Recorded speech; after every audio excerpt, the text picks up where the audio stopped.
সকলকে নমস্কার। আজ আমরা কথা বলব জনপ্রিয় ওয়েব সিরিজ মানি হিস্ট সিজন 1 এর দ্বিতীয় এপিসোড নিয়ে। গত এপিসোডে আমরা দেখেছিলাম কিভাবে দস্যুরা পুলিশের সঙ্গে গুলি বিনিময় করে আবার ভেতরে ফিরে যায় এবং পুলিশ ব্যাকআপ হিসেবে ভ্যাকওয়ালকে ডেকে পাঠায়। এই এপিসোডের শুরুতেই আমরা দেখি ইন্সপেক্টর রাকেল ছুটিতে আছেন, নিজের মেয়ে আর মায়ের সঙ্গে সময় কাটাচ্ছেন। তার পারিবারিক সমস্যা এবং স্বামীর সঙ্গে খারাপ সম্পর্ক বোঝা যায়। কোর্ট তার মেয়েকে মায়ের সাথে থাকার আদেশ দিয়েছে। হঠাৎই হেডকোয়ার্টার থেকে রাকেলকে ফোন করে জানানো হয় যে স্পেনের রয়্যাল মিন্টে একটি ডাকাতির চেষ্টা হয়েছে। তাকে সেখানে যেতে বলা হয় কারণ সে একজন দক্ষ নেগোশিয়েটর। এদিকে রয়্যাল মিন্টে ডাকাতির এক ঘন্টা পার হয়ে গেছে। দলনায়ক বার্লিন, টোকিও এবং রিওর মধ্যে উত্তেজনা দেখা যায় কারণ পুলিশ আহত হয়েছে এবং বার্লিন সবাইকে সতর্ক করে দেয়। প্রফেসরের সঙ্গে বার্লিন যোগাযোগ করে এবং পুরো ঘটনা জানায়। যদিও প্রফেসর একটু বিরক্ত হয়, তবুও পরিস্থিতি সামাল দেয়। টোকিও ক্যামেরার দিকে তাকিয়ে প্রফেসরকে বলে, আমি আত্মরক্ষার জন্য গুলি চালিয়েছি। হেডকোয়ার্টারে রাকেল এসে রিপোর্ট চায়। জানা যায় ভিতরে 3-5 কর্মচারী,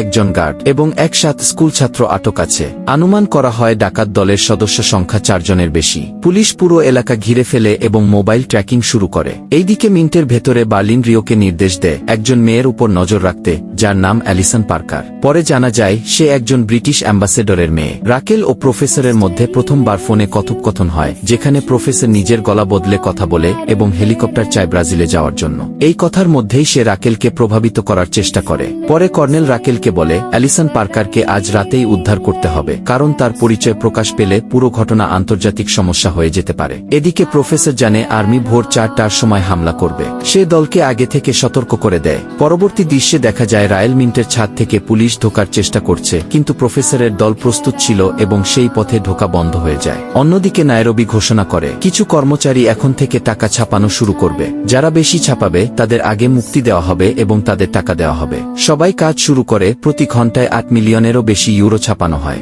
শেষে দেখা যায় রাকেল তার মাকে ফোন করতে চায়, কিন্তু ফোন বন্ধ হয়ে যায়। প্রফেসর তার ফোন মেরামত করে দেয়। এখানেই এপিসোড শেষ হয়। তোমাদের এই ভিডিও কেমন লাগল নিচে কমেন্ট করে জানিও। ভিডিওটি ভালো লাগলে অবশ্যই লাইক দিও আর বন্ধু ও পরিবারের সঙ্গে শেয়ার করো। আর যদি এই চ্যানেলে নতুন হয়ে থাকো তাহলে প্লিজ সাবস্ক্রাইব করতে ভুলো না। ধন্যবাদ, দেখা হবে পরের ভিডিওতে।